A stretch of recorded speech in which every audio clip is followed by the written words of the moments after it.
Hi guys! Sasagutin muna natin yung isa sa comment ng ating mga followers. From Milot19, bakit may mga asawang ayaw pagtrabahuhin yung asawa nilang babae?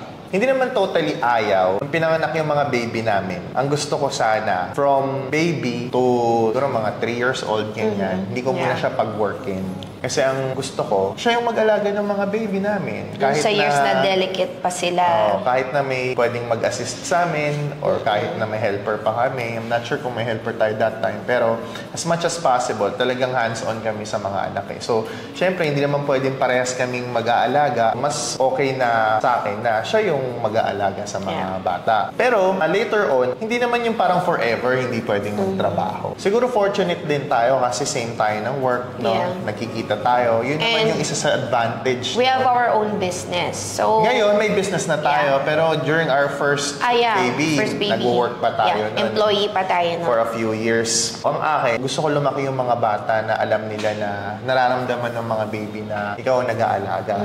Ngayon, para sa iba na consistently ayaw nilang pagtrabahuhin parang habang buhay na. Siguraduhin nyo lang na kaya nyong buhayin yung pamilya. Yeah, that's number one. Kaya nyong buhayin kahit na hindi nyo pagtrabahuhin. At the same time, nabibigay nyo yung mga pangangailangan ng asawa nyo. Yeah, diba? Asawa ng mga anak. Ng mga anak, di ba? Yung lahat. Kasi kung halimbawa, ayaw mo lang pagtrabahuhin yung asawa mo, tapos hindi mo naman nabibigay yung mga pangangailangan niya. Like, syempre. Needs and wants, I think. Both. Oo. Hindi kasi lang, walang sariling magiging income needs, pati wants. Like, syempre, ang mga babae, di ba, they have a means to take care of themselves. Yes. So, kung hindi mo sila hayaang magtrabaho, dapat i-push mo yung sarili mo na kaya mong ibigay yon para sa partner mo. Correct. Kung gagawin nyo yun, boys, sana kaya nyong suportahan yung lahat ng pangangailangan ng mga So, basically, that's your reason kung bakit ayaw mong pagtrabahuhin ang asawa. Ang reason ko lang is gusto ko maalagaan mo yung mga anak na at least for the first 3 years. Yung iba,